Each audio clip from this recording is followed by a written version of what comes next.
ശബരിമലയിൽ സന്നിധാനത്തേക്ക് നിരവധി ഭക്തജനങ്ങളാണ് ഓരോ ദിവസവും വരുന്നത്. ഓരോ ദിവസവും വരുന്ന ഭക്തജനങ്ങൾക്കെല്ലാം തന്നെ ആവശ്യമുള്ള കാര്യങ്ങൾ ക്ഷേത്രാധികാരികൾ കൃത്യമായി തന്നെ ചെയ്യുന്നുണ്ട്. സർക്കാരും പോലീസ് ഉദ്യോഗസ്ഥരും അതിനെല്ലാം കൂടെ നിൽക്കുന്നുമുണ്ട്.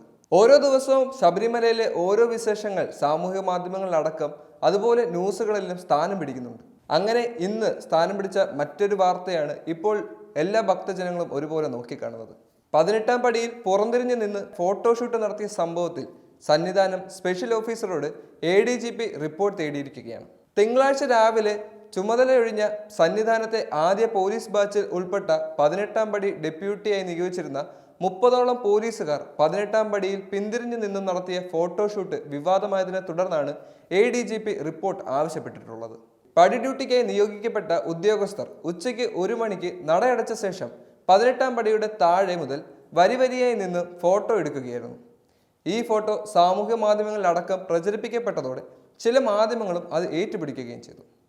ഇതിന് പിന്നാലെ ഹിന്ദു ഐക്യവേദിയും ക്ഷേത്ര സംരക്ഷണ സമിതിയും അടക്കമുള്ള ഹൈന്ദവ സംഘടനകൾ പോലീസ് നടത്തിയത് ആചാര ലംഘനമാണെന്ന് ആരോപണവുമായി രംഗത്തെത്തുകയും ചെയ്തു. ഇതിന് പിന്നാലെയാണ് സംഭവം സംബന്ധിച്ച് റിപ്പോർട്ട് ADGP ആവശ്യപ്പെട്ടിട്ടുള്ളത്. പോലീസ് ഉദ്യോഗസ്ഥർ ചെയ്ത തെറ്റിന് മറുപടി നൽകേണ്ട ഉത്തരവാദിത്തം പോലീസ് സേനയ്ക്കുണ്ട്. അതിനാൽ തന്നെയും ഇതിനുള്ള നടപടികൾ കൃത്യമായി തന്നെ സ്വീകരിക്കണം. ആചാരങ്ങൾ വിശ്വാസപൂർവ്വം അനുഷ്ഠിക്കേണ്ടതാണ്. അതിനെ അവഹേളിക്കുന്ന തരത്തിൽ എന്തെങ്കിലും നടന്നിട്ടുണ്ടെങ്കിൽ അതിന് തക്കതായ ശിക്ഷ നൽകേണ്ടത് അത്യാവശ്യമാണ്.